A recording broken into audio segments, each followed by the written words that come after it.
Into this now, Amnesty International has called on South Africa to defend and uphold human rights within the country during tomorrow's State of the Nation address. It's calling on Pretoria to step up like it did in the genocidal intent case against Israel at the International Court of Justice over the deadly Gaza war. Let's speak about this with Amnesty International South African Executive Director Shenilla Mohamed. Shenilla, good to have you. Thank you very much for coming on this evening. If you look at the country's progression in terms of our human rights record, is that trend that is emerging in terms of human rights violations? Good evening, Taban. Good evening to your viewers.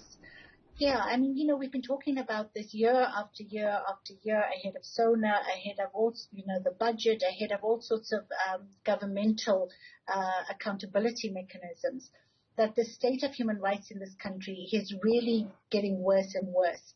And there doesn't seem to be a political will to actually deal with the challenges that are facing the majority of the population.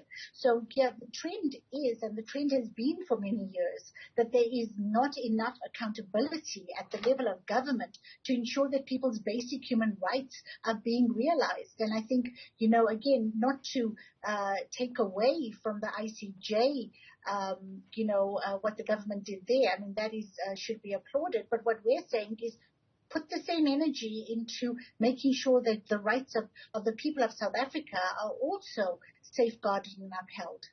So why are South Africans behaving that way? And is there a political muscle that can be pulled by President Cyril Ramaphosa? Are there bold commitments that he can make a difference? I think, Taba, people are tired of the rhetoric. And once again, our call to President Ramaphosa for tomorrow's State of the Nation address is be very honest with your people. I mean, tell them where you have failed and what you are planning to do. Because, trying to pretend, and it's not that South Africa hasn't made progress, definitely has. But I think, when you in a country where there are still people who are using a bucket system, sanitation is a problem. We've seen floods and, extreme weather conditions, but we see year after year nothing is being done to deal with the damage. We've seen that women in this country and children are not safe. It's a continuous cycle of rights violations. And I think that, it's not just that what President Ramaphosa could do. I think it's also what the people of South Africa need to do. One of the things that I always say is that at Amnesty, we are not a political organization. So we are not going to say, this party is good and that party is bad. What we are going to say to the people of South Africa, vote for your rights. Make sure that, when you go to the polling station, when you listen to SONA, you are listening with an ear about how does this affect me and the people around me. And if you are feeling that you are not being given your rights and you're not being governed properly, then, do something. The country has a formidable constitution. There's a lot of stuff that South Africans can do. But I think it's no more about President Ramaphosa pulling some sort of magic lever and things happening. I think what we've seen over the years is a continuous lack of accountability. Yes. We've seen a continuous lack of service delivery. We've seen that, people get away with basically corruption, state capture. Nothing really tangible has been done about that. So I think the trust levels are low. So the question is, where to from here? And I think what we're saying to the state is, fix it. 30 years after independence, you cannot have people still, dying from, because they don't have quality health care. Yeah. Right to water and sanitation has certainly become one of the key issues of debate, with the Verulam community constantly on the streets protesting around water. Of course, the Hammanskraal issue was also a big issue with cholera hitting that part of Gauteng because of the water quality. I suppose the right to water and sanitation proving to be extremely difficult to uphold for South Africa at this point.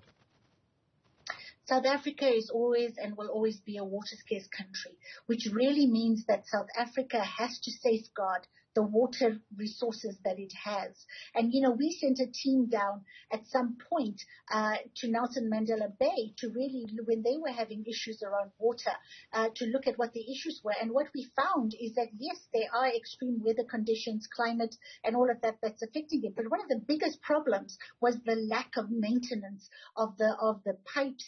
There were leaks everywhere. And, we see that all the time happening. We see it in KwaZulu-Natal. We saw it in Hammanskraal. There's a lot of maintenance issues. And if South Africa is not careful, they really do need to understand that South Africa does not have an abundance of water, and that these extreme climate situations is going to affect its ability to deliver water for the majority of its people. I mean, we have seen people going for weeks without water.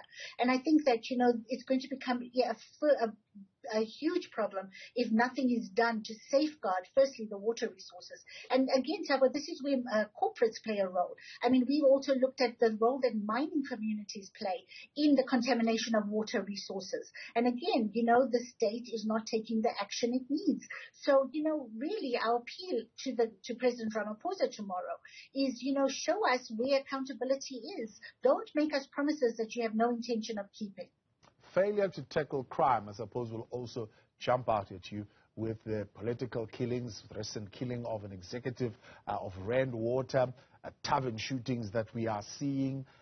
It's just a lot that is going on around the safety and security of the citizens.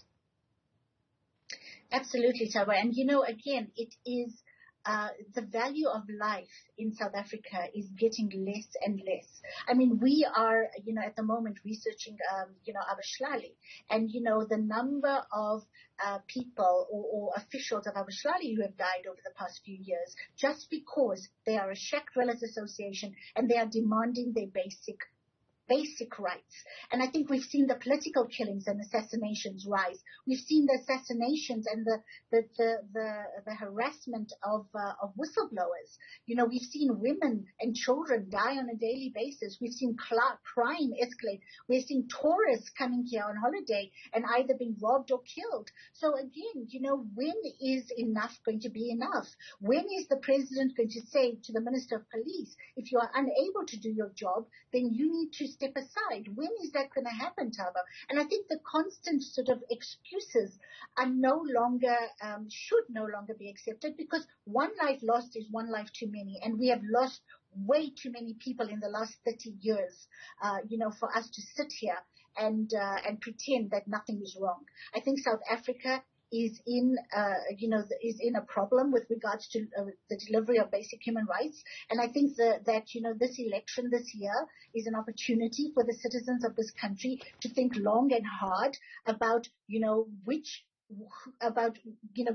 bringing in a state or a government that is going to put their rights and human rights at the center of everything that they do. I mean, this is not something that should be, is something, given South Africa's history of apartheid, you would expect that this would happen naturally, but it's not happening. And I think the main reason it's not happening is accountability. It's really about, governments being unable to hold their own office bearers to account. Accountability at the highest level. Amnesty International calling for that as the president prepares to deliver the State of the Nation address. Appreciate your time.